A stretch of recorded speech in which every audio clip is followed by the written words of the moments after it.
السلام علیکم ورحمۃ اللہ وبرکاتہ۔ آن لائن عربی بولنا، لکھنا، پڑھنا سیکھیں۔ نحو، صرف، ترکیب، انشاء، ترجمہ قرآن حدیث ہمارے یوٹیوب چینل کے ذریعے سیکھیں۔ آپ نے اس سے پہلے والے سبق میں اس میں اشارہ قریب اور اس میں اشارہ بعید پڑھا تھا۔ آج کے سبق میں ہم پڑھیں گے نکرہ اور معرفہ، معرفہ کی قسمیں، نکرہ و معرفہ کے درمیان ترجمے میں کیا فرق ہوتا ہے، یہ پڑھیں گے۔ معرفہ نکرہ کا بیان۔ عربی میں ایک چیز کا خاص طور سے دھیان رکھنا ہوتا ہے جو دوسری کسی زبان میں نہیں ہے، وہ یہ کہ عربی میں اکثر الفاظ کو آپ دو طرح سے پڑھ سکتے ہیں۔ ایک تو شروع میں الف لام لگا کر، جیسے الکتاب، یا الف لام نہ لگا کر آخر میں تنوین لگا لیں، جیسے کتاب، یا تو القلم یا قلم۔ دونوں میں کیا فرق ہوتا ہے وہ ہم بتائیں گے۔ اس سے پہلے اس بات کو اچھی طرح ذہن میں بیٹھا لیں کہ اگر الف لام شروع میں لگا دیا تو آخر میں تنوین نہیں آئے گی، اور اگر آخر میں تنوین ہے تو شروع میں الف لام نہیں ہوگا۔ جس حرف پر تنوین ہوگی اس کو نکرہ کہیں گے، اور جس پر الف لام ہوگا اس کو معرفہ کہیں گے۔ جیسے بیتن یہ نکرہ ہے اور البیت یہ معرفہ ہے۔ معرفہ وہ اسم ہے جس سے معین چیز سمجھی جائے، جیسے عمر، مکہ، انت وغیرہ، یعنی جو کوئی خاص چیز ہو۔ عمر انسان کا نام ہے، مکہ جگہ کا نام ہے۔ اس کی 7 قسمیں ہیں، یعنی معرفہ کی 7 قسمیں کی جاتی ہیں۔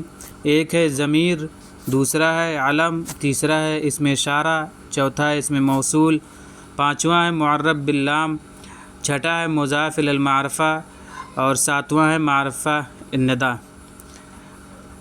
علم وہ معرفہ ہے جس سے معین چیز سمجھی جائے اور اس کے علاوہ کسی دوسری چیز کے مراد لینے کی گنجائش نہ ہو، جیسے حسین، عثمان، فاطمۃ، زینب، مکہ، مدینہ۔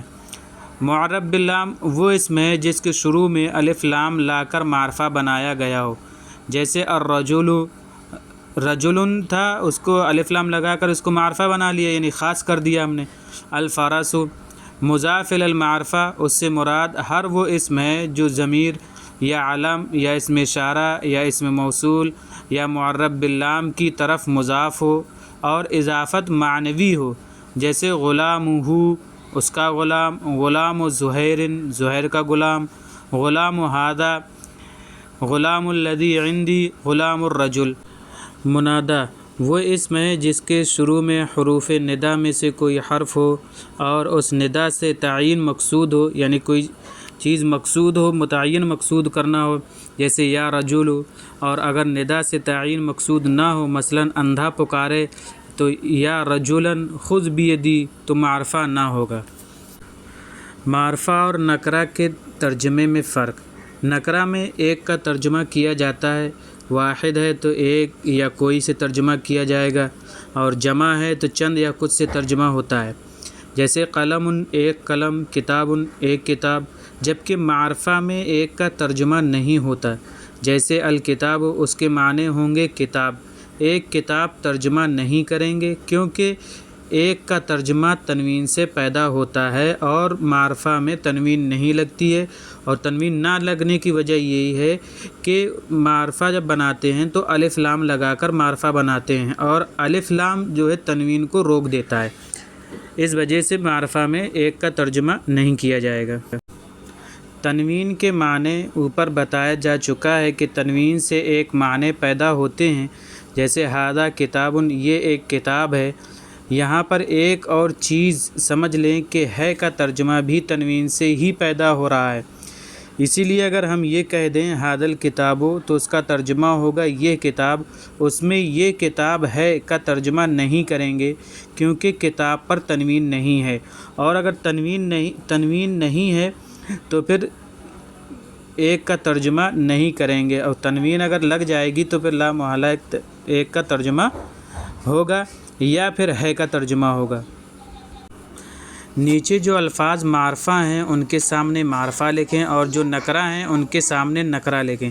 بیتن ایک گھر، الحمار گدھا، جمل ایک اونٹ، طبیب ایک ڈاکٹر، البیت گھر، حمار ایک گدھا، الجمل اونٹ، الطبیب ڈاکٹر۔ ان میں جو نکرہ ہے اس کو آگے نکرہ لکھیں اور جو معرفہ ہے اس کے جگہ پر معرفہ لکھیں۔ معرفہ اور نکرہ کو دیکھتے ہوئے عربی میں ترجمہ کریں۔ ایک کتاب، اونٹ، ڈاکٹر، پتھر، ایک پتھر، قلم، ایک گدھا، ایک استاد، گھوڑا، ایک گھوڑا۔ ان میں ان کی عربی بنائیں نکرہ اور معرفہ کا لحاظ رکھتے ہوئے کہ نکرہ کہاں استعمال ہوگا اور معرفہ کہاں استعمال ہوگا، کہاں الف لام لگے گا اور کہاں تنوین آئے گی، اس اعتبار سے آپ لکھیں۔ تنوین کا دھیان رکھتے ہوئے نیچے لکھے ہوئے جملوں کا ترجمہ لکھیں۔ ھذا قرآن، ذالک الاستاذ، ھذا الرجل، یہ قلم ہے، یہ قلم، وہ طالب علم ہے، یہ قلم ہے، وہ طالب علم۔ ھذا القرآن، ذالک استاذ، ھذا رجل۔ ان کا ترجمہ تنوین کے اعتبار سے آپ کریں۔ اور ہماری یوٹیوب چینل کو سبسکرائب نہ کیا ہو تو سبسکرائب کر لیں اور بیل آئیکن پریس کر کے ہمارے تمام ویڈیوز بر وقت آپ تک پہنچ جائیں۔